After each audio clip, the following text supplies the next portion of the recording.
Hi guys, প্রথমেই বলে দিই ব্লগটা দিতে অনেক দেরি হয়ে গেছে, কারণ আমার প্রচণ্ড শরীর খারাপ ছিল। তো তোমরা আমার ভয়েস শুনেই বুঝতে পারবে যে আমার শরীরটা খারাপ ছিল।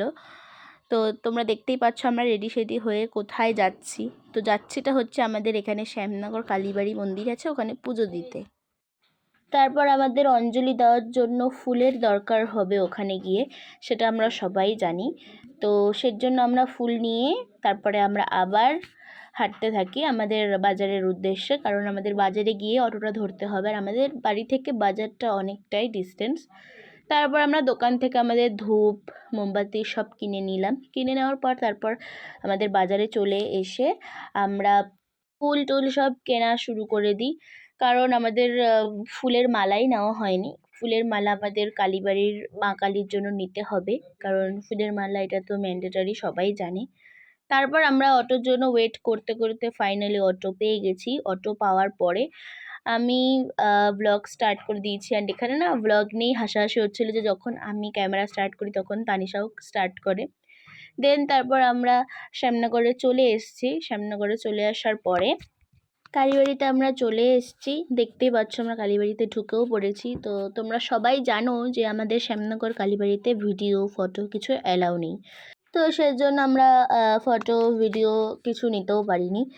তো তারপর আমাদের অঞ্জলি দেওয়া হয়ে যায়। অঞ্জলি টঞ্জলি দিয়ে তারপর আমরা ধূপ জ্বালাতে এসে এখানে ভিডিও স্টার্ট করেছি, কারণ এখানে কেউ ভিডিও করলে কেউ কিছু বলে না।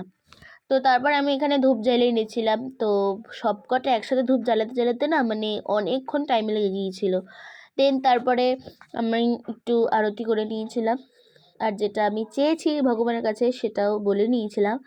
তো তারপরে আমরা একটু রিলস টিলস করে তারপর আমাদের যে বিখ্যাত পরোটার দোকানটা আছে সেখানে আমরা পরোটা খেতে চলেও যাই।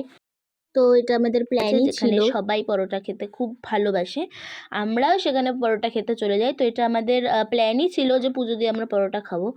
তো দেন তারপর আমরা এখানে পরোটা খেতে স্টার্ট করে দিয়েছি। আর তোমরা সবাই জানো যে এটা আমাদের এখানে পরোটার দোকান, সবাই চেনে এটা।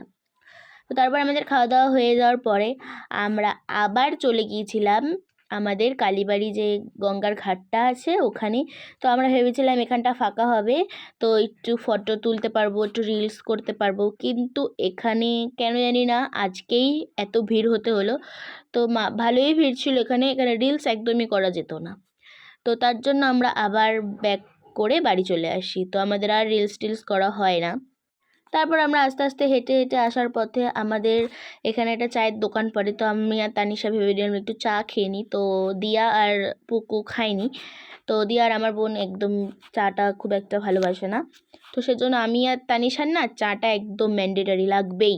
তো সেজন্য আমি আর তানিশা একটু চা খেয়ে নিয়েছিলাম। তারপর দিন আমরা টোটো করে আবার বাড়ি চলে এসেছি। তারপরে ও একটু এটিএম থেকে টাকা তুললো, কারণ ও তো খুব বড় লোক, সেজন্য। তোমরা সবাই জানো তানিশা খুব বড় লোক। তারপরে আমি আমার একটা বান্ধবীর বাড়ি চলে গিয়েছিলাম কামরাঙা পাততে, যেহেতু আমাদের বিকেলবেলা একটু প্ল্যান ছিল যে কামরাঙা আমরা মাখা করব। তো তারপরে ওদের বাড়ির ওর দাদার মেয়েটা আমার সাথে আমাকে ফুল দিচ্ছিল, ওদের ফুল থেকে গাছ থেকে ছিঁড়ে এনে এনে।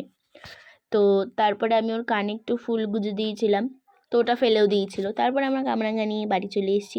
ব্লগটা যদি ভালো লাগে তাহলে লাইক কমেন্ট শেয়ার সব করে দিও। তো বাই।